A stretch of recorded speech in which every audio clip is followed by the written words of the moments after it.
इस वीडियो में हम लोग मार्च मंथ के जो मंथली एसआईपी लेवल होते हैं उसको डिस्कस करेंगे। काफ़ी ज़्यादा स्टॉक्स हैं जिनको हमें डिस्कस करना है। कितने स्टॉक्स हम लोग इस वीडियो में डिस्कस कर पाते हैं देख लेते हैं। पहला जो स्टॉक है वो है बजाज फाइनेंस लिमिटेड। दिसंबर का डेटा देखेंगे शेयर होल्डिंग पैटर्न में, तो प्रमोटर्स ने थोड़े से स्टेक कम किए थे जो कि डीआईए के पास गए हैं, तो ये कोई नेगेटिव चीज़ नहीं दिखाई दे रही। ऑल टाइम का जो प्राइस चार्ट है वो हमको पता है ऊपर जाता हुआ ही है, और पीई रेशियो में परफेक्ट कॉम्बिनेशन दिखाई दे रहा है। देखिए ईपीएस ऊपर जा रहा है, पीई बहुत नीचे है अपने मीडियन से, तो परफेक्ट टाइम दिखाई दे रहा है इसमें एंट्री करने का। जिसके पास भी ये स्टॉक नहीं हो या फिर किसी के पास अगर ये स्टॉक बहुत ज़्यादा ऊपर में बाय हो रखा है और एवरेज करना चाहते हो तो उसके लिए भी गलत टाइम नहीं है। मैं ऐसा नहीं बोल रहा कि अभी ही खरीदना चाहिए, लेकिन गलत टाइम नहीं है ये, ठीक है। जोन अच्छा है, पीई रेशियो का सिंपल सा मतलब वही होता है। तो जैसे कि मेरे पास बजाज फाइनेंस का काफ़ी अच्छा खासा स्टेक रखा हुआ है, ठीक है, तो मैं इस लेवल पे बाय नहीं करूँगा जिस लेवल पे ये है। लेकिन मार्च मंथ में इसी महीने, अभी देखिए जितने भी स्टॉक्स हम लोग डिस्कस कर रहे हैं ना वो सारे के सारे हम लोग मार्च के लिए ही डिस्कस कर रहे हैं। तो इस वीडियो को देख के जून जुलाई में मत इन्वेस्टमेंट करने लग जाना। जो इस वीडियो में मैं लेवल्स बता रहा हूँ, अगर वो मंथली एसआईपी लेवल है या मार्च बोल के बता रहा हूँ तो वो सिर्फ इस महीने के लिए ही वैलिड है, ठीक है। तो बजाज फाइनेंस में जो मंथली एसआईपी लेवल मार्च के लिए है वो अराउंड 6050 या 45 के रेंज में आता है, ठीक है। तो बहुत दूर नहीं है, 6000 का लेवल यही है, 6050 यहाँ कहीं पड़ेगा। तो जब इसके नीचे ये जाना शुरू कर देगा तब वो इन्वेस्टमेंट के लिए काफ़ी सेफ मेरे हिसाब से रहेगा। अगला स्टॉक है दीपक नाइट्रेट लिमिटेड। इसको भी इंट्रोडक्शन की ज़रूरत नहीं है। शेयर होल्डिंग पैटर्न की बात करेंगे तो प्रमोटर्स, एफआईआई, डीआईआई सबके पास स्टेक लगभग सेम ही है। डीआईआई के पास एक इंक्रीज़ हुआ है जो कि आया है पब्लिक के पास से, तो ये एक पॉजिटिव चीज़ मेरे हिसाब से दिखाई दे रही है। लॉन्ग टाइम का प्राइस चार्ट देखेंगे तो लॉन्ग रन में ये ऊपर जाता हुआ ही है। यहाँ पे कंसोलिडेशन बहुत ज़बरदस्त चल रहा है। पीई रेशियो की बात मानेंगे तो 3 साल के पीई रेशियो में ये दिख रहा है कि मीडियन यहाँ है और पीई उससे ऊपर चल रहा है, ठीक है। यहाँ पे ये ईपीएस जो है गिरता हुआ दिख रहा है, लेकिन इसको मैक्सिमम कर देंगे तो क्या होता है, तो इसमें भी यही दिखाई दे रहा है। देखिए जो इसमें कंसोलिडेशन चल रहा है वो ये ईपीएस गिरने की वजह से दिख रहा है, ठीक है। तो मीडियन से ऊपर ऑब्वियसली इसका पीई भी चला गया है, ईपीएस नीचे गिर रहा है, तो बिल्कुल ही गलत कॉम्बिनेशन यहाँ पे बन रहा है। मतलब इसके हिसाब से हमें इन्वेस्टमेंट इसमें नहीं करना चाहिए अभी के टाइम पे। वही सेम चीज़ क्वार्टरली रिजल्ट में प्रूफ हो रही है।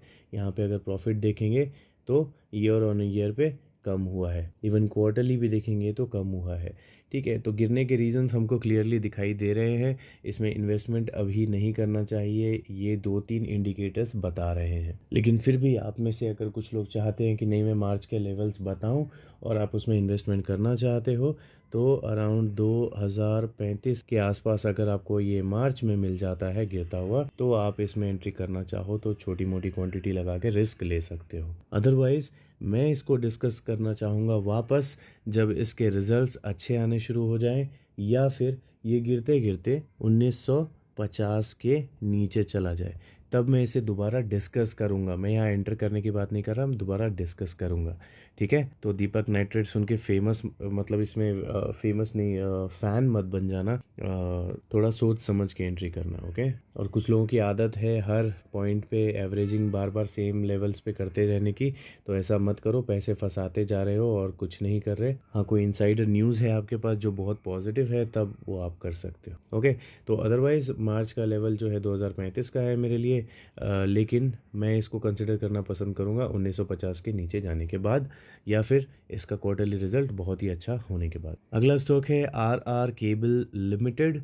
कुछ लोग इसे काफ़ी अच्छे से जानते होंगे, कुछ लोग पहली बार सुन रहे होंगे, लेकिन काफ़ी फेमस स्टॉक ये ऑलरेडी बन चुका है। रीज़न आपको अभी इसके चार्ट में दिख जाएगा। बाकी शेयर होल्डिंग पैटर्न में आके चेक करेंगे तो प्रमोटर्स ने कोई चेंजेस नहीं किए हैं, एफआई ने कोई चेंजेस नहीं किए हैं, डीआई ने कोई चेंजेस नहीं किए हैं। कुछ पॉइंट्स में अदला बदली यहीं पे हुई है, तो ये बिल्कुल न्यूट्रल बना हुआ है। बिगनर्स के लिए मैं ये स्टॉक नहीं मानता क्योंकि एफआईआई और डीआईआई के जो टोटल स्टेक है वो पब्लिक के स्टेक से कम है, तो सिर्फ इस रीज़न से मैं इसे बिगनर्स का स्टॉक नहीं मानता। अभी चार्ट देखने से पता चल रहा है कि बहुत ज़्यादा टाइम इसे आए हुए नहीं हुआ है मार्केट में, आते ही इसने तेज़ी दिखाई दी, फिर उसके बाद इसमें थोड़ी सी प्रॉफिट बुकिंग चल रही है। ओके, और पीई रेशियो की बात करेंगे तो यहाँ भी कुछ ज़्यादा समझ में आ नहीं रहा, लेकिन एक चीज़ पता चल रही है कि ये अपने मीडियन के थोड़ा नीचे ही चल रहा है और ईपीएस इसका लगभग बराबर है। तो ईपीएस और क्लियरली चेक करना है तो आप यहाँ पे देख सकते हैं। तो ईपीएस में क्या हुआ है, यहाँ गिरावट, फिर तेज़ी, फिर हल्की सी तेज़ी, फिर अच्छी खासी तेज़ी, और अभी ये बहुत ज़्यादा कम दिखाई दे रहा है। ओपीएम भी चेक करेंगे तो ये कम ज़्यादा चल रहा है। तो मेन जो दिक्कत वाली चीज़ अभी मुझे दिखाई दे रही है वो है इसका ईपीएस, लेकिन जो पॉजिटिव चीज़ दिखाई दे रही है वो इसके सेल्स हैं, जो कि आप देख सकते हैं कभी भी गिरे नहीं हैं, कंसिस्टेंसी में बढ़ ही रहे हैं। ठीक है, तो मतलब फ्यूचर के पर्सपेक्टिव से आप देखोगे तो स्टॉक ठीक दिख रहा है। अब इसमें अगर कोई इन्वेस्टमेंट करना चाहता है और मार्च के लेवल में इन्वेस्टमेंट करना चाहता है तो 1340 के आसपास का इसका लेवल बनता है, जो कि बहुत ज़्यादा दूर नहीं है, यहाँ कहीं बनता है। तो मार्च में अगर इधर आपको मिल जाता है तो आप एंट्री करना चाहो तो कर सकते हो। मैं रिस्क लेने वाला हूँ, मेरी बात करो तो मैं रिस्क लेने वाला हूँ। ठीक है, और प्योर रिस्क है, मैं खुला बता रहा हूँ, प्योर रिस्क है। इसमें कुछ भी हो सकता है, मार्केट कितना गिर सकता है, कितना उठ सकता है, उसकी कोई गारंटी नहीं है। तो इसीलिए अगर 1340 पे ये चला जाता है मार्च में ही, तो भी मैं बहुत थोड़े ही स्टेक्स इसमें लेने वाला हूँ। इसके नीचे अगर ये गिरता है तो 1250 के आसपास में दोबारा इसमें डिस्कशन किया जा सकता है। अगला स्टॉक है इंडिगो पेंट्स लिमिटेड। इसमें डीआईआई को छोड़ के बाकी सारे अपना स्टेक जो है मेंटेन कर रहे हैं, और पीई रेशियो भी जो है ईपीएस को ऊपर जाता हुआ और पीई को नीचे जाता हुआ अपने मीडियन से अच्छे से दिखा रहा है। तो इसमें इन्वेस्टमेंट किया जा सकता है, ऐसा पीई रेशियो बोल रहा है। कहाँ पे कर सकते हैं मार्च में इन्वेस्टमेंट, तो अगर आपको ये 1290 के नीचे जाता हुआ दिखने लगे तो आप इसमें थोड़े स्टेक्स लेना चाहो तो ले सकते हो। अदरवाइज 1120 के लेवल अगर मिल जाते तो बहुत कंफर्टेबल होता, लेकिन इसके चांसेस ना के बराबर है। 1290 भी काफ़ी दूर है, लेकिन देखते हैं क्या होता है मार्केट में, और फिर हम इसे आगे आने वाले वीडियोस में भी डिस्कस कर सकते हैं। नेक्स्ट स्टॉक है क्लीन साइंस टेक्नोलॉजीज लिमिटेड। काफ़ी लोगों का पैसा खा के बैठा है ये स्टॉक, इंक्लूडिंग मेरा भी, लेकिन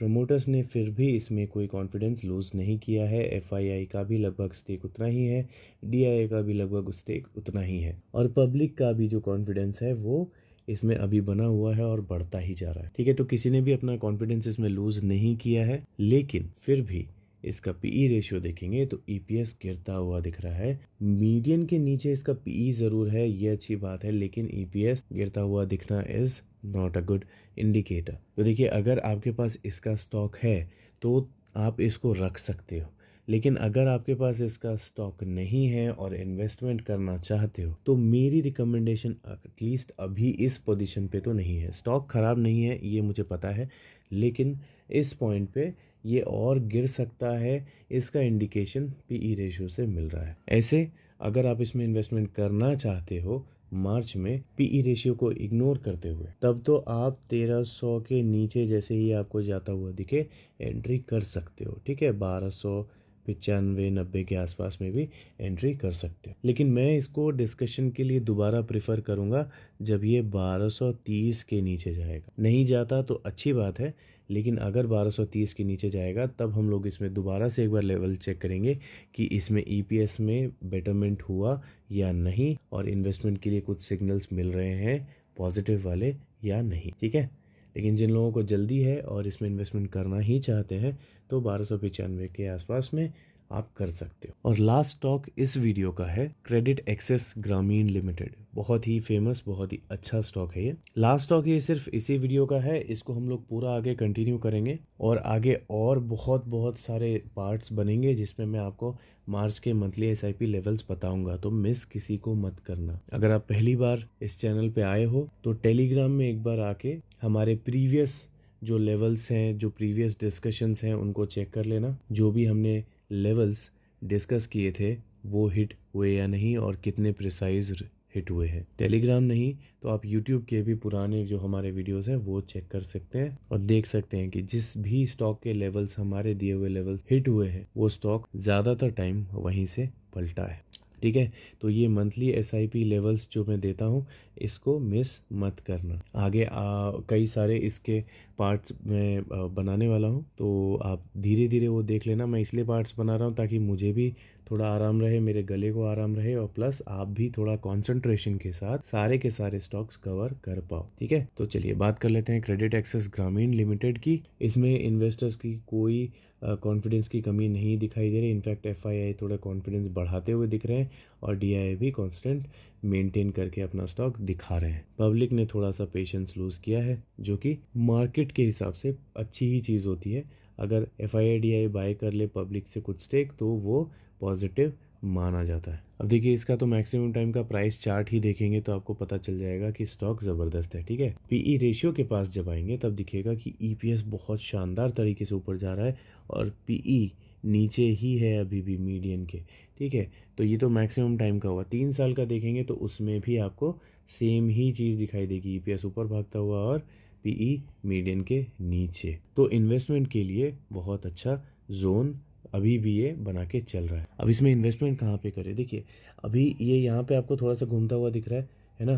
तो ये 200 डेज के मूविंग एवरेज के पास से एग्जैक्टली ये घूमता हुआ दिखाई दे रहा है। तो घूम तो सकता है, ये ऊपर जा सकता है। पी रेशियो ज़बरदस्त है, ऊपर ज़रूर जा सकता है, लेकिन मैं अपने रूल को ब्रेक नहीं करता। तो मेरे रूल के हिसाब से मुझे जो इसमें लेवल दिखाई देते हैं मार्च मंथ के, वो अराउंड 1320 के नीचे के दिखाई देते हैं। ठीक है, कहने का क्या मतलब है, इस लेवल के, ये मान लो 1300 का लेवल है, तो 1320 यहाँ से थोड़ा ही ऊपर के नीचे जब ये जाना शुरू करेगा तब मेरे लिए परफेक्ट होगा। तो ये लेवल हो गया कब का? सिर्फ मार्च का। अदरवाइज 1400 के नीचे कहीं पे भी इसमें जो है लेवल्स खराब नहीं है। ओके, ये जो लेवल है, इस लेवल पे या फिर इसके नीचे कहीं पे भी वो लेवल खराब मैं नहीं मानता एंट्री करने के लिए। तो अभी जो मेरा जीटीटी ऑर्डर इसमें लगा रहेगा वो 1320 के आसपास क्या लगा रहेगा, इसके नीचे ही। मैं इसको चेंज कर देता हूँ, जब भी इसके आसपास आने लगेगा ना, तो मैं हमेशा चेंज करता हूँ। थोड़ा बहुत ऊपर नीचे रहता है, लेकिन एक एवरेज मैं आपको बता देता हूँ। ठीक है गाइस, तो इस वीडियो में इतने ही स्टॉक्स हम लोग डिस्कस करते हैं। आगे जो पार्ट 2 है इसका, उसमें मिलते हैं और उसमें हम लोग कुछ और स्टॉक्स डिस्कस करेंगे। ठीक है, चलिए बाय।